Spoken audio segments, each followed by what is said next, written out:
मेरे प्यारे दोस्तों, भाइयों और बहनों, ये दो प्रश्न की सक्सेस क्या है और इससे कैसे प्राप्त किया जा सकता है, फेल्योर क्या है और इससे कैसे बचा जा सकता है, इसका उत्तर क्या सिर्फ कल्पना और अनुभव से हासिल हो सकता है या इसका कोई और सोर्स है। आइए जानने की कोशिश करते हैं। Basic question.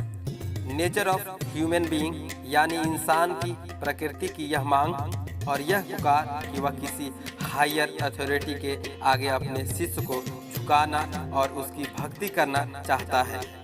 इंसान की यह चाहत हमेशा से रही है और जब तक इंसान के नेचर को बिल्कुल ही बिगाड़ न दिया जाए हमेशा रहेगी।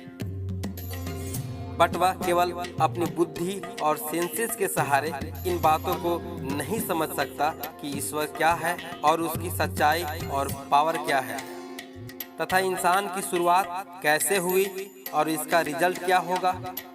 इंसान का ईश्वर से कैसा रिलेशनशिप होना चाहिए और इस रिलेशनशिप की रोशनी में उसके जीवन का तरीका इस दुनिया में क्या होना चाहिए, सक्सेस क्या है और उस तक पहुंचने का रास्ता कौन सा है, फेल्योर क्या है और उससे अपने आप को कैसे बचाया जा सकता है।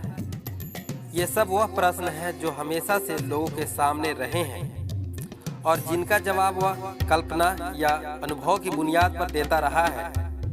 और इन्हीं प्रश्नों के सही या गलत जवाब पर इस संसार के ह्यूमन बिहेवियर का गलत या सही होना डिपेंड करता है और इन्हीं मौलिक चीज़ों के सही या गलत होने के बेसिस पर इंसान खुद अपने लिए और दुनिया के लिए फायदेमंद या खतरनाक बन सकता है। ईश्वर ने जो दुनिया का क्रिएटर और स्वामी और शासक है इंसान को पैदा किया, उसे जानने और सोचने और समझने का पावर दिया, भलाई और बुराई में से किसी एक को चुन लेने की आज़ादी प्रदान की, चीज़ों को काम में लाने का अथॉरिटी दिया और इंसान को ज़मीन में अपना खलीफा यानी नायब बनाया। इस पोस्ट पर इंसान को बैठाते समय संसार के मालिक ने अच्छी तरह खोल कर यह बात उसे बता दी थी कि तुम्हारा और पूरे दुनिया का ऑनर, पूज्य और शासक मैं हूँ। मेरे इस दुनिया में तुम आज़ाद नहीं हो, तुम्हें मेरी और सिर्फ मेरी वर्शिप और बंदगी करनी है। संसार का यह जीवन जिसमें तुम्हें अथॉरिटी देकर भेजा जा रहा है वास्तव में तुम्हारे लिए एक एग्ज़ाम की जगह है, जिसके बाद तुम्हें मेरे पास लौटना होगा और मैं तुम्हारे काम की जांच करके फैसला करूंगा कि तुम में से कौन पास रहा और कौन फेल। तुम्हारे लिए करने का यही काम है कि जो आदेश मैं भेजूं दुनिया में उसके अकॉर्डिंग काम करो और दुनिया को एग्जाम की जगह समझते हुए इस इंटेंशन के साथ जीवन गुजारो कि तुम्हारा रियल मोटिव एग्जाम में पास होना है। इसके अलावा तुम्हारे लिए हर वह बिहेवियर गलत है जो इसके अगेंस्ट हो। अगर मेरे बताए हुए रास्ते पर चलोगे तो तुम्हें इस जीवन में कामयाबी प्राप्त होगी और जब मेरे पास पलटकर आओगे तो मैं तुम्हें हमेशगी का आराम और खुशी का वह घर दूंगा जिसका नाम स्वर्ग यानी जन्नत है। और अगर किसी दूसरी राह पर चलोगे जिस पर चलने की भी तुम्हें आज़ादी है, तुमको नाकामी मिलेगा और नाकामी का मजा चखना पड़ेगा। और दुनिया से गुजर कर आओगे जब परलोक में तो सदा का दुख सहने के लिए उस गड्ढे में फेंक दिए जाओगे जिसका नाम नरक यानी दोज़ख है। यह अच्छी तरह बताकर यूनिवर्स के मालिक ने ह्यूमन काइंड को जमीन में जगह दी और फर्स्ट ह्यूमन यानी आदम को मार्गदर्शन भी दिया जिसके अकॉर्डिंग उनको और उनकी औलाद को जमीन में काम करना था।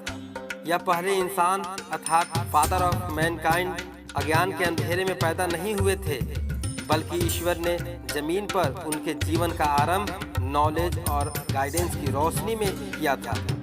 हमारे ह्यूमन काइंड के पिता को उनकी स्टेटस बताकर उनको जीवन जीने का तरीका भी बता दिया गया था। वे टू स्पेंड लाइफ यानी जीवन बिताने की राह ईश्वर का आज्ञा पालन था और वह अपनी संतान को यह बात सिखा गए थे कि वह ईश्वर के आज्ञाकारी बनकर रहें। लेकिन बाद में स्टेप बाय स्टेप इंसान इस सही वे ऑफ लाइफ से मुंह मोड़कर अलग अलग गलत रास्तों पर चल पड़ा। उन्होंने लापरवाही से ईश्वर के उस मार्गदर्शन को गंवा भी दिया और मिसचीफ से उसे बिगाड़ भी डाला। उन्होंने ईश्वर के साथ डिफरेंट पर्सनालिटीज़ की इमेजिनेशन की और उनको प्रभु के प्रभुता में विटनेस ठहरा लिया। ईश्वर ने जो लिमिटेड आज़ादी इंसान को दी थी, उसके साथ यह बात मेल न खाती थी कि वह अपनी इमेंस पावर से काम लेकर इन बिगड़े हुए इंसानों को फोर्स के साथ सही राह की ओर मोड़ देता, या प्रैक्टिकल एग्जाम की इस जगह को ख़त्म करके उन्हें डिस्ट्रॉय कर देता। जो काम मनुष्य के जन्म के स्टार्ट से ईश्वर ने अपने जिम्मे लिया था, वह यह था कि फ्रीडम ऑफ द पीपुल को बाकी रखते हुए उसे गाइडेंस मैनेजमेंट यानी मार्गदर्शन का प्रबंध करता रहेगा। उसने यही किया। ह्यूमन नीड्स को पूरा करने के लिए ईश्वर ने इंसानों ही में से ऐसे इंसानों से काम लेना शुरू किया जो ईश्वर का पूरा विश्वास, ईमान रखने वाले और उसकी इच्छा का आज्ञा पालन करने वाले थे।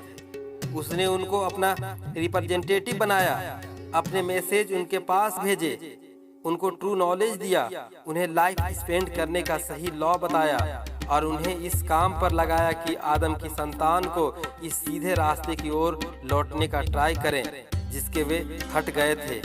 अंत में हम यह कह सकते हैं कि ईश्वर ने मानव को दुनिया में भेजकर खुद से गाइडेंस और वे ऑफ लाइफ तलाश करने के लिए छोड़ नहीं दिया, बल्कि ईश्वर स्वयं इसका प्रबंध किया और मानव ही में से किसी को अपना दूत के रूप में चुना और उसके द्वारा अपना संदेश भेजकर बताया कि वास्तविक कामयाबी क्या है और उसे कैसे प्राप्त कर सकते हैं और नाकामी क्या है जिससे कैसे बचा जा सकता है। धन्यवाद।